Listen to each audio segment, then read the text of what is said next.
Harry Potter and the Order of the Phoenix, Chapter 24, Occlumency.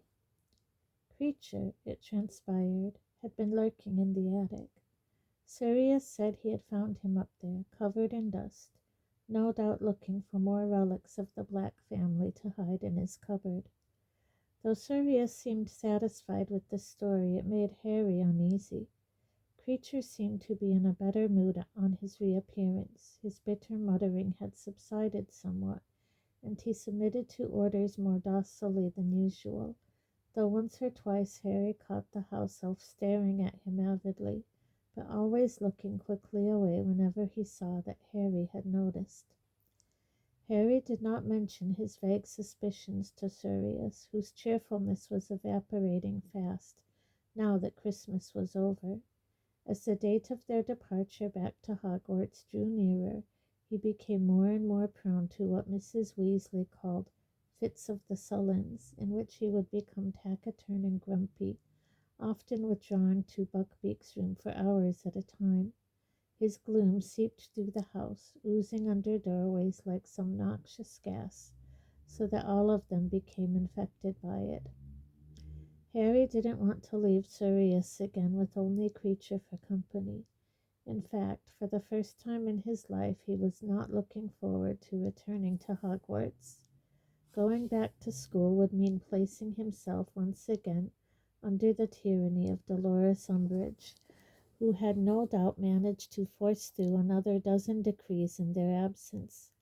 There was no Quidditch to look forward to now that he had been banned. There was every likelihood that their burden of homework would increase as the exams drew even nearer, and Dumbledore remained as remote as ever. In fact, if it hadn't been for the DA, Harry thought he might have begged Sirius to let him leave Hogwarts and remain in Grimmauld Place. Then, on the very last day of the holiday, something happened that made Harry positively dread his return to school. "Harry, dear," said Mrs. Weasley, poking her head into his and Ron's bedroom, where the pair of them were playing wizard chess, watched by Hermione, Ginny, and Crookshanks. "Could you come down to the kitchen? Professor Snape would like a word with you." Harry did not immediately register what she had said. One of his castles was engaged in a violent tussle with a pawn of Ron's, and he was egging it on enthusiastically. Squash him! Squash him! He's only a pawn, you idiot." "Sorry, Mrs. Weasley, what did you say?" "Professor Snape, dear, in the kitchen. He'd like a word." Harry's mouth fell open in horror. He looked around at Ron, Hermione, and Ginny, all of whom were gaping back at him. Crookshanks, whom Hermione had been restraining with difficulty for the past quarter of an hour, leaped gleefully onto the board and set the pieces running for cover, squealing at the top of their voices. "Snape?" said Harry blankly. "Professor Snape, dear," said Mrs. Weasley reprovingly. "Now come on quickly. He says he can't stay long." "What's he want with you?" said Ron, looking unnerved as Mrs. Weasley withdrew from the room. "You haven't done anything, have you?" "No," said Harry indignantly, racking his brains to think what he could have done that would make Snape pursue him to Grimmauld Place. Had his last piece of homework perhaps earned a tea? A minute or two later he pushed open the kitchen door to find Sirius and Snape both seated at the long kitchen table, glaring in opposite directions. The silence between them was heavy with mutual dislike. A letter lay open on the table in front of Sirius. Said Harry to announce his presence. Snape looked around at him, his face framed between curtains of greasy black hair. "Sit down, Potter." "You know," said Sirius loudly, leaning back on his rear chair legs and speaking to the ceiling, "I think I'd prefer it if you didn't give orders here, Snape. It's my house, you see." An ugly flush suffused Snape's pallid face. Harry sat down in a chair beside Sirius, facing Snape across the table. "I was supposed to see you alone, Potter," said Snape, the familiar sneer curling his mouth. But black. I'm his godfather, said Sirius louder than ever. I am here on Dumbledore's orders, said Snape, whose voice, by contrast, was becoming more and more quietly waspish. But by all means stay, Black. I know you like to feel involved. What's that supposed to mean? Said Sirius, letting his chair fall back onto all four legs with a loud bang. Merely that I am sure you must feel frustrated by the fact that you can do nothing useful. Snape laid a delicate stress on the word, for the order. It was Sirius's turn to flush. Snape's lip curled in triumph as he turned to Harry. The headmaster has sent me to tell you, Potter, that it is his wish for you to study occlumency this term. Study what? Said Harry blankly. Snape's sneer became more pronounced. Occlumency, Potter, the magical defense of the mind against external penetration, an obscure branch of magic, but a highly useful one. Harry's heart began to pump very fast indeed. Defense against external penetration? But he was not being possessed. They had all agreed on that. Why do I have to study occluthing? He blurted out. Because the headmaster thinks it is a good idea, said Snape smoothly. You will receive private lessons once a week, but you will not tell anybody what you are doing. Least of all Dolores Umbridge. You understand? Yes, said Harry. Who's going to be teaching me? Snape raised an eyebrow. I am, he said. Harry had the horrible sensation that his insides were melting. Extra lessons with Snape. What on earth had he done to deserve this? He looked quickly round at Sirius for support. Why can't Dumbledore teach, Harry? Asked Sirius aggressively. Why you? I suppose because it is a headmaster's privilege to delegate less enjoyable tasks, said Snape silkily. I assure you I did not beg for the job. He got to his feet. I will expect you at 6 o'clock on Monday evening, Potter. My office. If anybody asks, you are taking remedial potions. Nobody who has seen you in my classes could deny you need them. He turned to leave, his black traveling cloak billowing behind him. Wait a moment, said Sirius, sitting up straighter in his chair. Snape turned back to face them, sneering.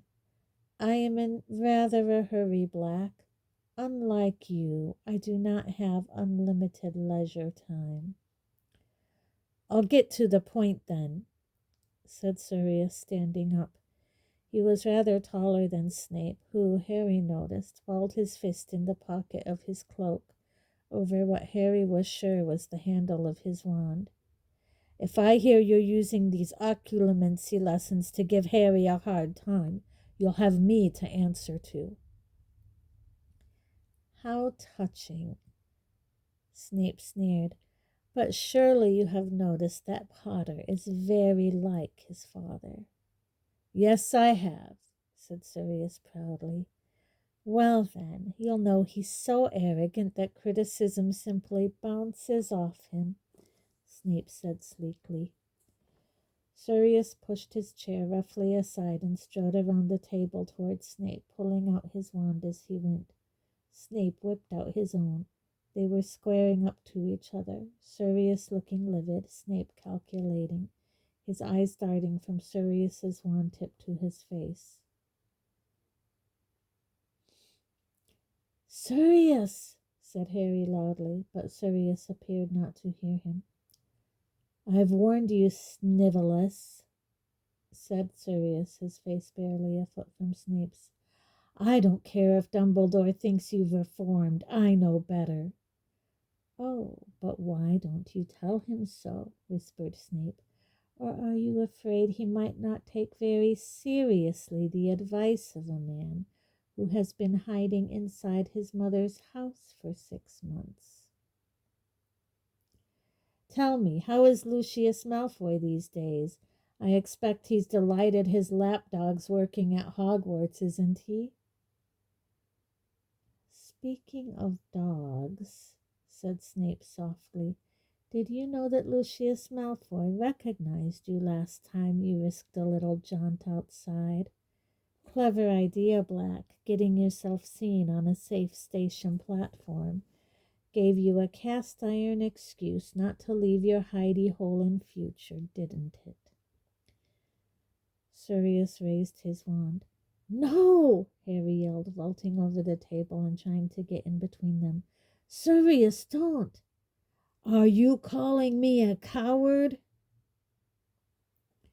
roared Sirius, trying to push Harry out of the way, but Harry would not budge. Why, yes, I suppose I am, said Snape. Harry, get out of it, snarled Sirius, pushing him aside with his free hand. The kitchen door opened, and the entire Weasley family, plus Hermione, came inside, all looking very happy, with Mr. Weasley walking proudly in their midst, dressed in a pair of striped pajamas covered by a mackintosh. Cured, he announced brightly to the kitchen at large. Completely cured. He and all the other Weasleys froze on the thresholds, gazing at the scene in front of them, which was also suspended in mid-action. Both Sirius and Snape looking towards the door with their wands pointing into each other's faces, and Harry immobile between them, a hand outstretched to each, trying to force them apart. Merlin's beard, said Mr. Weasley, the smile sliding off his face. What's going on here? Both Sirius and Snape lowered their wands. Harry looked from one to the other. Each wore an expression of utmost contempt, yet the unexpected entrance of so many witnesses seemed to have brought them to their senses. Snape pocketed his wand and swept back across the kitchen, passing the Weasleys without comment. At the door he looked back.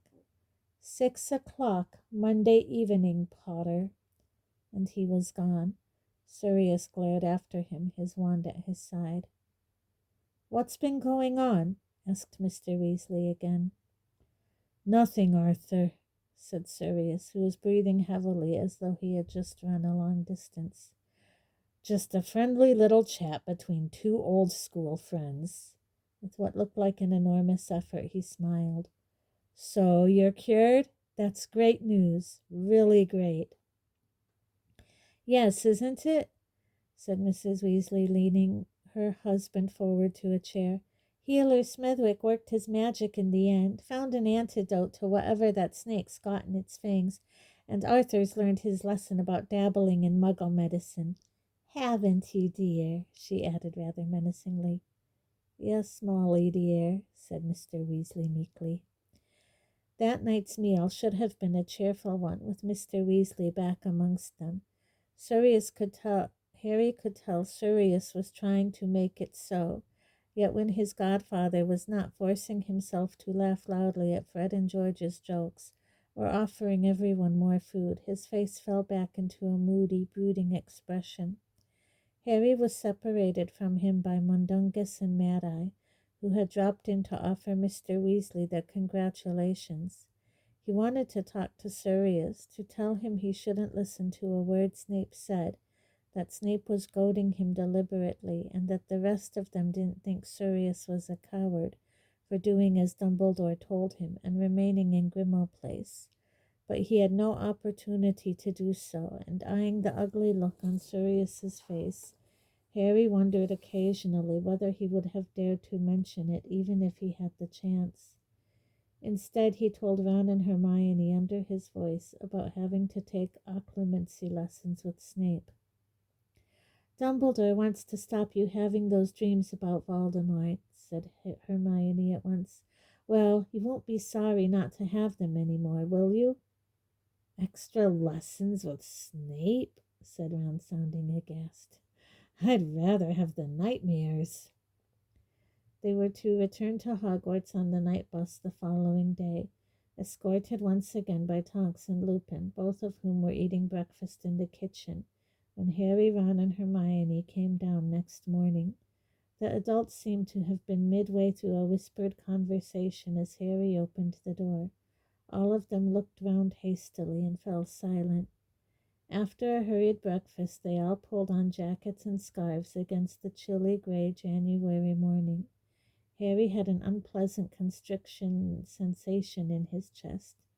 He did not want to say goodbye to Sirius. He had a bad feeling about this parting. He didn't know when they would next see each other, and he felt it was incumbent upon him to say something to Sirius to stop him doing anything stupid. Harry was worried that Snape's accusation of cowardice had stung Sirius so badly he might even now be planning some foolhardy trip beyond Grimmauld Place. Before he could think of what to say, however, Sirius had beckoned him to his side. "I want you to take this," he said quietly, thrusting a badly wrapped package roughly the size of a paperback book into Harry's hands. "What is it?" Harry asked. "A way of letting me know if Snape's giving you a hard time. No, don't open it in here," said Sirius with a wary look at Mrs. Weasley, who was trying to persuade the twins to wear hand-knitted mittens. "I doubt Molly would approve, but I want you to use it if you need me, all right?" "Okay," said Harry, stowing the package away in the inside pocket of his jacket, but he knew he would never use whatever it was. It would not be he, Harry, who lured Sirius from his place of safety, no matter how foully Snape treated him in their forthcoming occlumency classes. "Let's go, then," said Sirius, clapping Harry on the shoulder and smiling grimly.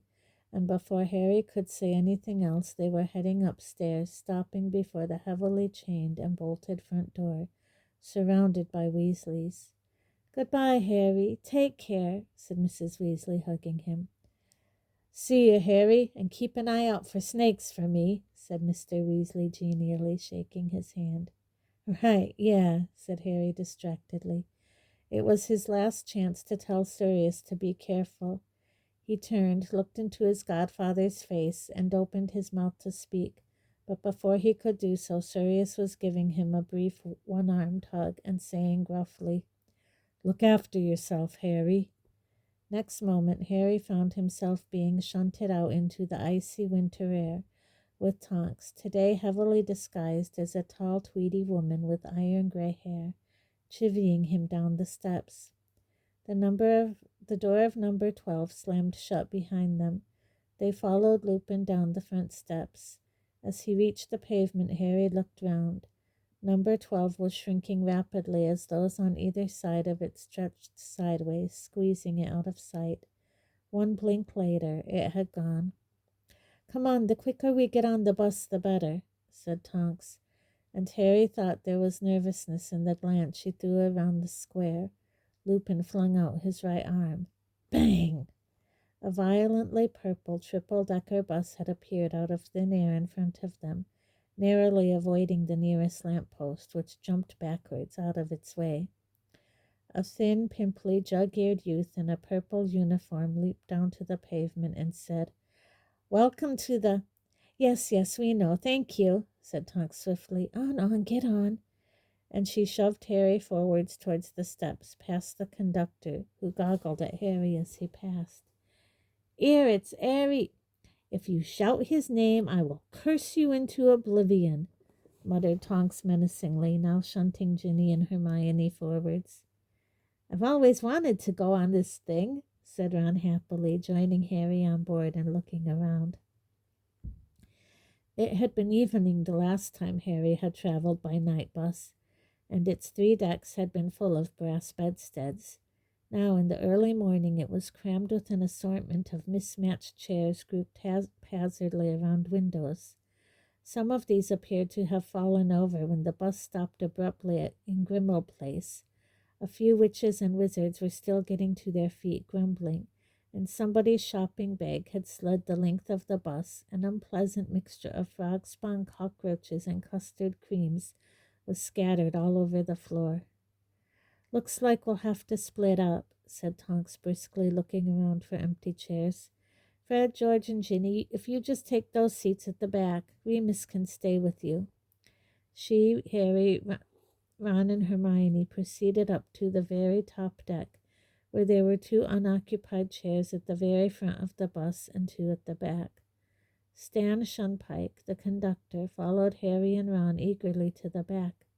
Heads turned as Harry passed, and when he sat down he saw all the faces flick back to the front again.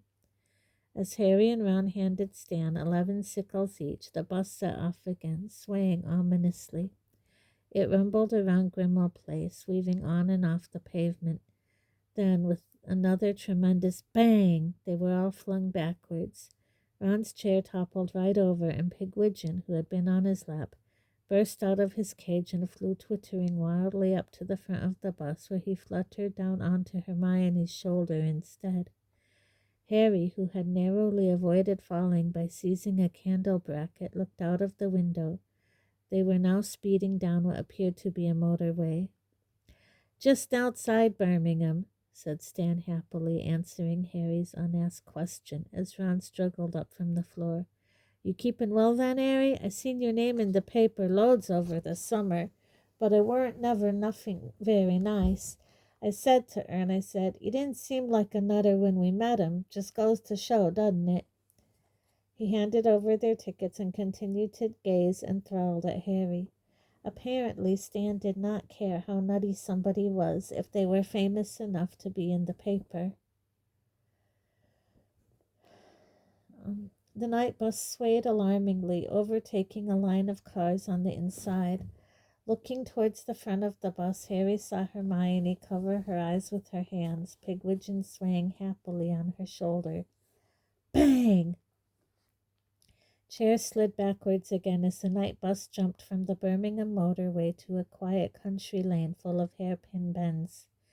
Hedgerows on either side of the road were leaping out of their way as they mounted the verges.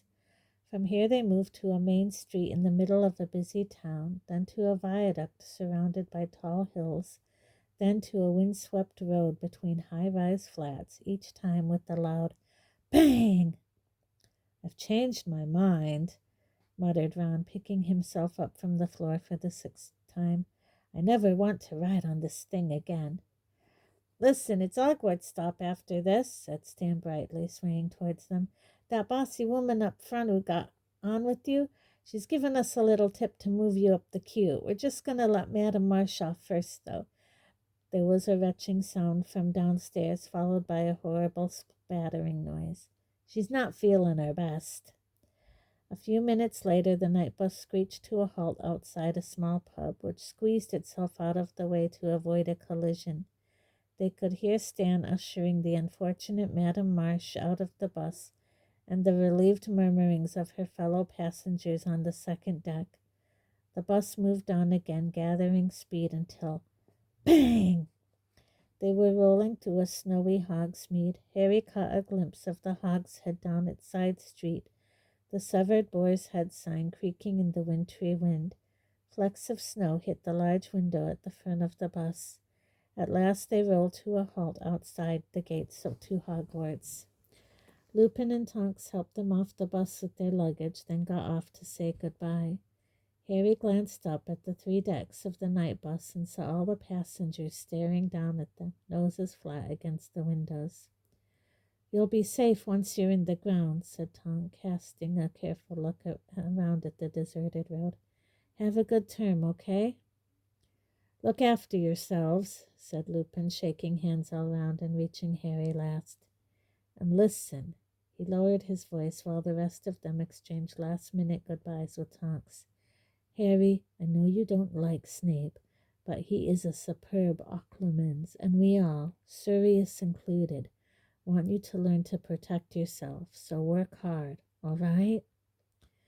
"Yeah, all right," said Harry heavily, looking up into Lupin's prematurely lined face. "See you then."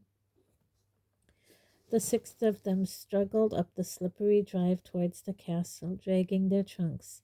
Hermione was already talking about knitting a few elf hats before bedtime. Harry glanced back when they reached the oaken front doors. The night bus had already gone, and he half wished, given what was coming the following evening, that he was still on board. Harry spent most of the next day dreading the evening. His morning double potions lesson did nothing to dispel his trepidation, as Snape was as unpleasant as ever. His mood was further lowered by the DA members constantly approaching him in the corridors between classes, asking hopefully if there would be a meeting that night. "I'll let you know in the usual way when the next one is," Harry said over and over again. "But I can't do it tonight. I've got to go to, remedial potions." "You take remedial potions?" asked Zacharias Smith superciliously, having cornered Harry in the entrance hall after lunch. "Good Lord, you must be terrible. Snape doesn't usually give extra lessons, does he?" As Smith strode away in an annoyingly buoyant fashion, Ron glared after him. "Shall I jinx him? I can still get him from here," he said, raising his wand and taking aim between Smith's shoulder blades. "Forget it," said Harry dismally. "It's what everyone's going to think, isn't it? That I'm really "Hi, Harry," said a voice behind him. He turned round and found Cho standing there. "Oh," said Harry as his stomach leaped uncomfortably. "Hi." "We'll be in the library, Harry," said Hermione firmly as she seized Ron above the elbow and dragged him off towards the marble staircase. "Had a good Christmas?" asked Cho. "Yeah, not bad," said Harry. "Mine was pretty quiet," said Cho. For some reason she was looking rather embarrassed. There's another Hogsmeade trip next month. Did you see the notice?" "What? Oh, no, I haven't checked the notice board since I got back." "Yes, it's on Valentine's Day."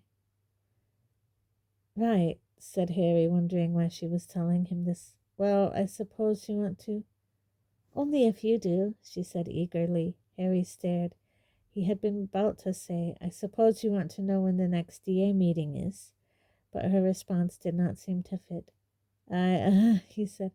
"Oh, it's okay if you don't," she said, looking mortified. "Don't worry, I'll see you around." She walked away. Harry stood staring after her, his brain working frantically. Then something clunked into place. "Cho! Hey, Cho!" He ran after her, catching her halfway up the marble staircase. Do you want to come into Hogsmeade with me on Valentine's Day?" "Oh, yes," she said, blushing crimson and beaming at him. "Right, well, that's settled then," said Harry, and feeling that the day was not going to be a complete loss after all, he virtually bounced off to the library to pick up Ron and Hermione before their afternoon lessons. By 6 o'clock that evening, however, even the glow of having successfully asked out Cho Chang could not lighten the ominous feelings that intensified with every step Harry took toward Snape's office. He paused outside the door when he reached it, wishing he were almost anywhere else. Then, taking a deep breath, he knocked and entered. The shadowy room was lined with shelves bearing hundreds of glass jars in which slimy bits of animals and plants were suspended, and variously colored potions. In one corner stood the cupboard full of ingredients that Snape had once accused Harry, not without reason, of robbing. Harry's attention was drawn towards the desk, however, where a shallow stone basin engraved with runes and symbols lay in a pool of candlelight. Harry recognized it at once. It was Dumbledore's pensieve. Wondering what on earth it was doing there, he jumped when Snape's cold voice came out of the shadows. "Shut the door behind you, Potter." Harry did as he was told, with the horrible feeling that he was imprisoning himself. When he turned back into the room, Snape had moved into the light and was pointing silently at the chair opposite his desk. Harry sat down, and so did Snape, his cold black eyes fixed unblinkingly upon Harry, dislike etched in every line of his face. Well, Potter, you know why you are here, he said. The headmaster has asked me to teach you occlumency.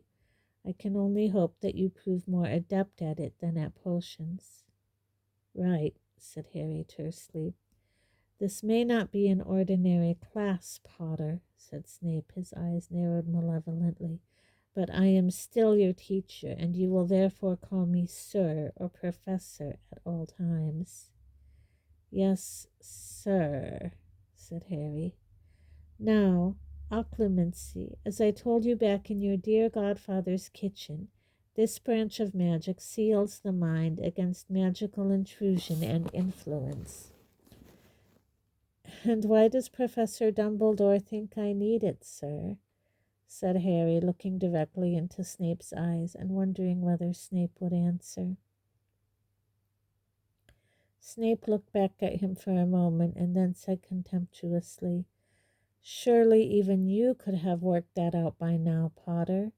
The Dark Lord is highly skilled at legilimency. What's that, sir? It is the ability to extract feelings and memories from another person's mind.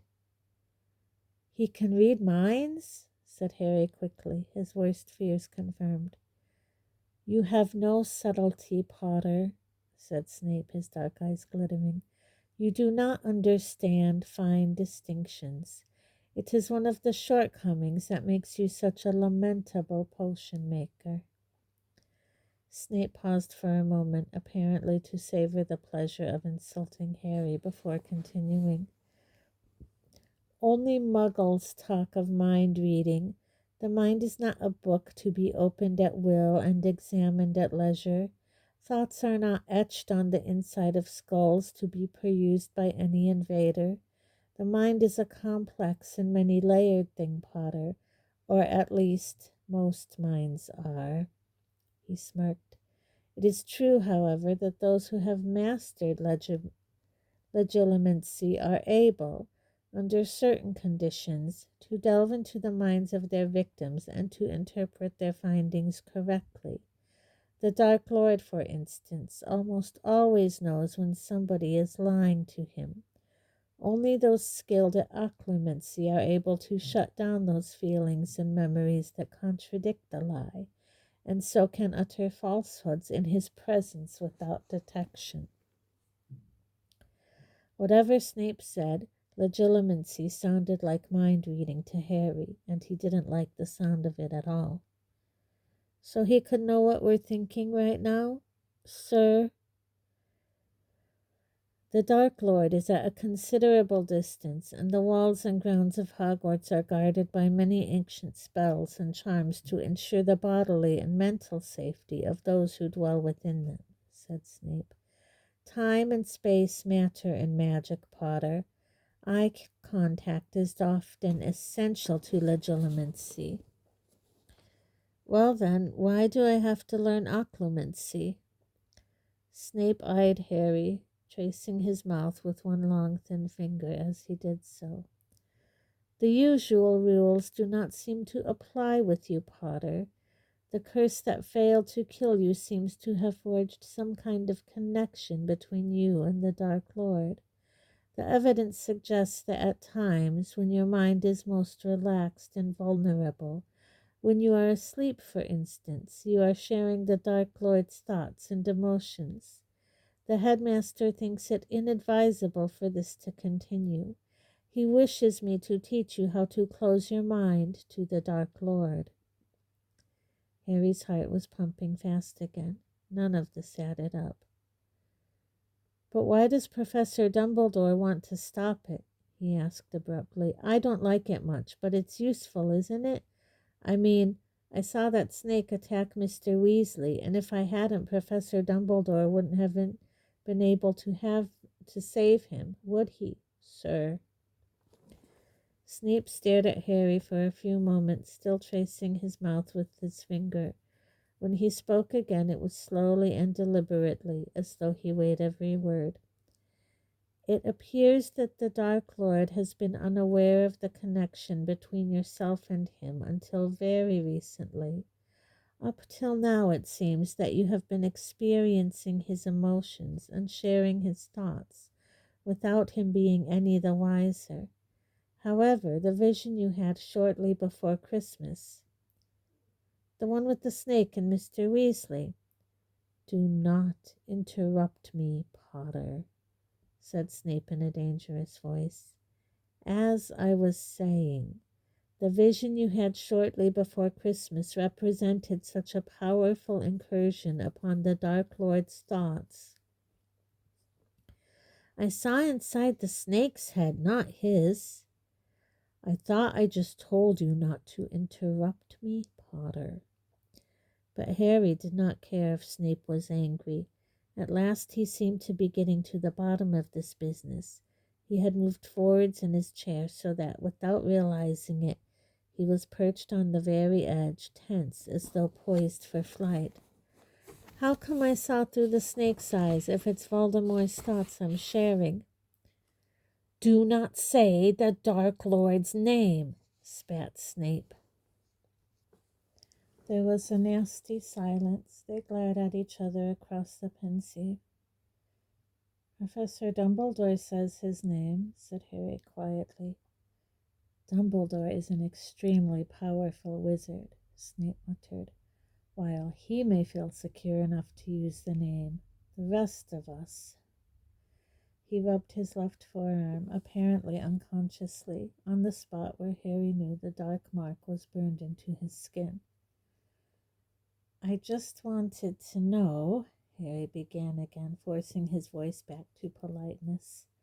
Why?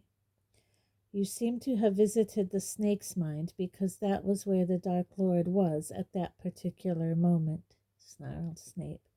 He was possessing the snake at the time, and so you dreamed you were inside it too. And he realized I was there. It seems so, said Snape coolly. How do you know? Said Harry urgently. Is this just Professor Dumbledore guessing, or...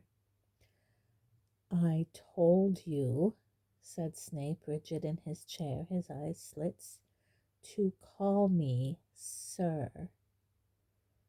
Yes, sir, said Harry impatiently, but how do you know? It is enough that we know, said Snape repressively. The important point is that the Dark Lord is now aware that you are gaining access to his thoughts and feelings. He has also deduced that the process is likely to work in reverse, that is to say, he has realized that he might be able to access your thoughts and feelings in return. And he might try and make me do things? Asked Harry. Sir, he added hurriedly. He might, said Snape, sounding cold and unconcerned, which brings us back to occlumency. Snape pulled out his wand from an inside pocket of his robes, and Harry tensed in his chair. But Snape merely raised the wand to his temple and placed its tip into the greasy roots of his hair. When he withdrew it, some silvery substance came away, stretching from temple to wand like a thick gossamer strand, which broke as he pulled the wand away from it and fell gracefully into the Pensieve, where it swirled silvery white, neither gas nor liquid. Twice more Snape raised the wand to his temple and deposited the silvery substance into the stone basin. Then, without offering any explanation of his behavior, he picked up the Pensieve carefully, removed it to a shelf out of their way, and returned to face Harry with his wand held at the ready. Stand up and take out your wand, Potter. Harry got to his feet, feeling nervous. They faced each other with the desk between them. You may use your wand to attempt to disarm me, or defend yourself in any other way you can think of, said Snape. And what are you going to do? Harry asked, eyeing Snape's wand apprehensively. I am about to attempt to break into your mind, said Snape softly. We are going to see how well you resist. I have been told that you have already shown aptitude at resisting the Imperious Curse. You will find that similar powers are needed for this. Brace yourself now. Legilimens. Snape had struck before Harry was ready, before he had even begun to summon any force of resistance. The office swam in front of his eyes and vanished. Image after image was racing through his mind like a flickering film, so vivid it blinded him to his surroundings. He was 5, watching Dudley riding a new red bicycle, and his heart was bursting with jealousy. He was 9, and Ripper the bulldog was chasing him up a tree, and the Dursleys were laughing below on the lawn. He was sitting under the sorting hat, and it was telling him he would do well in Slytherin. Hermione was lying in the hospital wing, her face covered with thick black hair. 100 Dementors were closing in on him beside the dark lake. Cho Chang was drawing nearer to him under the mistletoe. "No," said a voice inside Harry's head as the memory of Cho drew nearer. "You're not watching that. You're not watching it. It's private." He felt a sharp pain in his knee. Snape's office had come back into view, and he realized that he had fallen to the floor. One of his knees had collided painfully with the leg of Snape's desk. He looked up at Snape, who had lowered his wand and was rubbing his wrist. There was an angry wheal there, like a scorch mark. "Did you mean to produce a stinging hex?" asked Snape coolly. "No," said Harry bitterly, getting up from the floor. "I thought not," said Snape contemptuously. "You let me get in too far. You lost control." "Did you see everything I saw?" Harry asked, unsure whether he wanted to hear the answer. "Flashes of it," said Snape, his lip curling. "To whom did the dog belong?" "My Aunt Marge," Harry muttered, hating Snape. "Well, for a first attempt, that was not as poor as it might have been," said Snape, raising his wand once more. "You managed to stop me eventually, even though you wasted time and energy shouting. You must remain focused. Repel me with your brain, and you will not need to resort to your wand." "I'm trying," said Harry angrily, "but you're not telling me how." "Manners, Potter," said Snape dangerously. "Now I want you to close your eyes." Harry threw him a filthy look before doing as he was told. He did not like the idea of standing there with his eyes shut while Snape faced him, carrying a wand. "Clear your mind, Potter," said Snape's cold voice. "Let go of all emotion." But Harry's anger at Snape continued to pound through his veins like venom. Let go of his anger. He could easily detach his legs. "You're not doing it, Potter. You will need more discipline than this. Focus now." Harry tried to empty his mind, tried not to think or remember or feel. "Let's go again on the count of 3. 1, 2, 3. Legilimens!" A great black dragon was rearing in front of him. His father and mother were waving at him out of an enchanted mirror. Cedric Diggory was lying on the ground with blank eyes staring at him. "No!" Harry was on his knees again, his face buried in his hands, his brain aching, as though someone had been trying to pull it from his skull. "Get up," said Snape sharply. "Get up. You are not trying. You are making no effort. You are allowing me access to memories you fear, handing me weapons." Harry stood up again, his heart thumping wildly as he had really just seen Cedric dead in the graveyard. Snape looked paler than usual and angrier, though not nearly as angry as Harry was. "I am making an effort," he said through clenched teeth. "I told you to empty yourself of emotion." "Yeah? Well, I'm finding that hard to do at the moment," Harry snarled. then you will find yourself easy prey for the Dark Lord, said Snape savagely. Fools who wear their hearts proudly on their sleeves, who cannot control their emotions, who wallow in sad memories and allow themselves to be provoked so easily. Weak people, in other words, they stand no chance against his powers. He will penetrate your mind with absurd ease, Potter.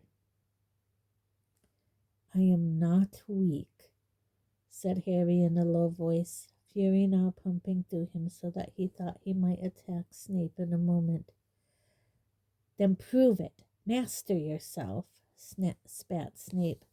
Control your anger. Discipline your mind. We shall try again. Get ready now. Legilimens. He was watching Uncle Vernon hammering the letterbox shut. 100 Dementors were drifting across the lake and the grounds towards him. He was running along a windowless passage with Mr. Weasley. They were drawing nearer to the plain black door at the end of the corridor. Harry expected to go through it, but Mr. Weasley led him off to the left, down a flight of stone steps. I know. He was on all fours again on Snape's office floor. His sky was prickling unpleasantly, but the voice that had just issued from his mouth was triumphant. He pushed himself up again to find Snape staring at him, his wand raised. It looked as though, this time, Snape had lifted the spell before Harry had even tried to fight back. What happened then, Potter? He asked, eyeing Harry intently. I remembered, Harry panted. I've just realized. Realized what? Asked Snape sharply. Harry did not answer at once. He was still savoring the moment of the blinding realization as he rubbed his forehead. He had been dreaming about a windowless corridor ending in a locked door for months, without once realizing that it was a real place. Now, seeing the memory again, he knew that all along he had been dreaming about the corridor down which he had run with Mr. Weasley on the 12th of August as they hurried to the courtroom in the Ministry. It was the corridor leading to the Department of Mysteries, and Mr. Weasley had been there the night that he had been attacked by Voldemort's snake. He looked up at Snape. What's in the Department of Mysteries? What did you say? Snape asked quietly, and Harry saw with deep satisfaction that Snape was unnerved. I said, what's in the Department of Mysteries, sir? Harry said. And why, said Snape slowly, would you ask such a thing? Because, said Harry, watching Snape closely for a reaction, that corridor I've just seen. I've been dreaming about it for months. I've just recognized it. It leads to the Department of Mysteries. And I think Voldemort wants something from... I have told you not to say the Dark Lord's name. They glared at each other.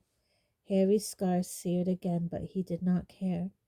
Snape looked agitated, but when he spoke again, he sounded as though he was trying to appear cool and unconcerned. There are many things in the Department of Mysteries, Potter, few of which you would understand, and none of which concern you. Do I make myself plain? Yes, Harry said, still rubbing his prickling scar, which was becoming more painful. I want you back here same time on Wednesday. We will continue work then. Fine, said Harry. He was desperate to get out of Snape's office and find Ron and Hermione. You are to rid your mind of all emotion every night before sleep. Empty it, make it blank and calm. You understand? Yes, said Harry, who was barely listening. And be warned, Potter, I shall know if you have not practiced. Right, Harry mumbled. He picked up his school bag, swung it over his shoulder, and hurried towards the office door. As he opened it, he glanced back at Snape, who had his back to Harry, and was scooping his own thoughts out of the pensieve with the tip of his wand and replacing them carefully inside his own head. Harry left without another word, closing the door carefully behind him, his scar still throbbing painfully. Harry found Ron and Hermione in the library, where they were working on Umbridge's most recent ream of homework. Other students, nearly all of them fifth years, sat at lamplit tables nearby, noses close to books, quills scratching feverishly, while the sky outside the mullioned windows grew steadily blacker. The only other sound was the slight squeaking of one of Madame Pinch's shoes, as the librarian prowled the aisles menacingly, breathing down the necks of those touching her precious books. Harry felt shivery. His scar was still aching. He felt almost feverish. When he sat down opposite Ron and Hermione, he caught sight of himself in the window opposite. He was very white, and his scar seemed to be showing up more clearly than usual. "How did it go?" Hermione whispered, and then, looking concerned, "Are you all right, Harry?" "Yeah, fine. I don't know," said Harry impatiently, wincing as pain shot through his scar again. "Listen, I've just realized something." And he told them what he had just seen and deduced. "So, are you saying," whispered Ron as Madame Pinch swept past, squeaking slightly, "that the weapon, the thing you know who's after, is in the Ministry of Magic?" "In the Department of Mysteries. It's got to be," Harry whispered. "I saw that door when your dad took me down to the courtrooms for my hearing, and it's definitely the same one he was guarding when the snake bit him." Hermione let out a long, slow sigh. "Of course," she breathed. "Of course what?" said Ron rather impatiently. "Ron, think about it. Sturgis Podmore was trying to get through a door at the Ministry of Magic. It must have been that one. It's too much of a coincidence." "How come Sturgis was trying to break in when he's on our side?" said Ron. "Well, I don't know," Hermione admitted. "That is a bit odd." "So what's in the Department of Mysteries?" Harry asked Ron. "Has your dad ever mentioned anything about it?" "I know they call the people who work in there unspeakables," said Ron, frowning, "because no one really seems to know what they do. Weird place to have a weapon." "It's not weird at all. It makes perfect sense," said Hermione. "It will be something top secret that the ministry has been developing, I expect." "Harry, are you sure you're all right?" For Harry had just run both his hands hard over his forehead as though trying to iron it. "Yeah, fine," he said, lowering his hands, which were trembling. "I just feel I don't like occlumency much. I expect anyone would feel shaky if they'd had their mind attacked over and over again," said Hermione sympathetically. "Look, let's get back to the common room. We'll be a bit more comfortable there." But the common room was packed and full of shrieks of laughter and excitement, for Fred and George were demonstrating their latest bit of joke shop merchandise. "Headless hats!" shouted George, as Fred waved a pointed hat decorated with a fluffy pink feather at the watching students. "2 galleons each. Watch Fred now." Fred swept the hat onto his head, beaming. For a second he merely looked rather stupid. Then both hat and head vanished. Several girls screamed, but everyone else was roaring with laughter. "And off again!" shouted George, and Fred's hand groped for a moment in what seemed to be thin air over his shoulder. Then his head reappeared as he swept the pink feathered hat from it.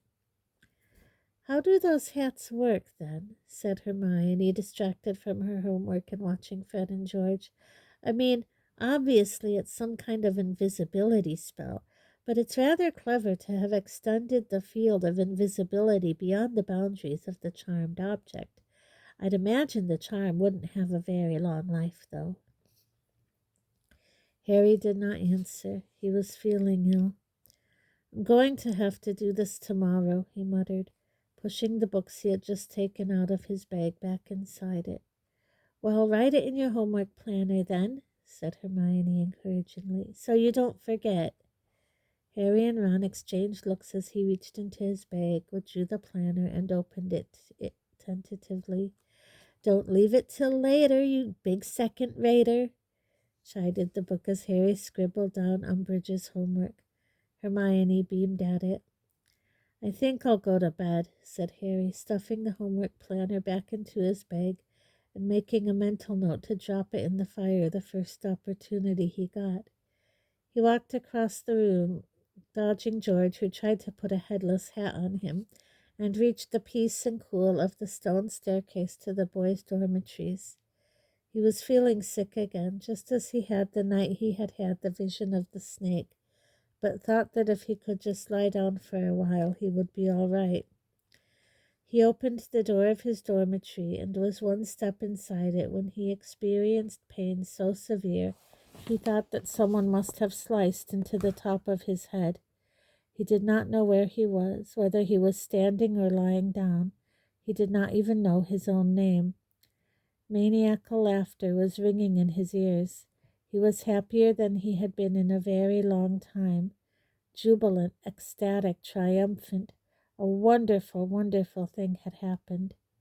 "Harry! Harry!" Someone had hit him around the face. The insane laughter was punctuated with the cry of pain. The happiness was draining out of him, but the laughter continued. He opened his eyes, and as he did so, he became aware that the wild laughter was coming out of his own mouth. The moment he realized this, it died away. Harry lay panting on the floor, staring up at the ceiling, the scar on his forehead throbbing horribly. Ron was bending over him, looking very worried. "What happened?" he said. "I don't know," Harry gasped, sitting up again. "He's really happy, really happy. You know who is?" "Something good's happened," mumbled Harry. He was shaking as badly as he had done after seeing the snake attack Mr. Weasley and felt very sick. "Something he's been hoping for." The words came just as they had back in the Gryffindor changing room, as though a stranger was speaking them through Harry's mouth, yet he knew they were true. He took deep breaths, willing himself not to vomit all over Ron. He was very glad that Dean and Seamus were not here to watch this time. "Hermione told me to come and check on you," said Ron in a low voice, helping Harry to his feet. "She says your defenses will be low at the moment, after Snape's been fiddling around with your mind. Still, I suppose it'll help in the long run, won't it?" He looked doubtfully at Harry as he helped him towards his bed. Harry nodded without any conviction and slumped back on his pillows, aching all over from having fallen to the floor so often that evening, his scars still prickling painfully. He could not help feeling that his first foray into occlumency had weakened his mind's resistance rather than strengthening it, and he wondered, with a feeling of great trepidation, what had happened to make Lord Voldemort the happiest he had been in 14 years.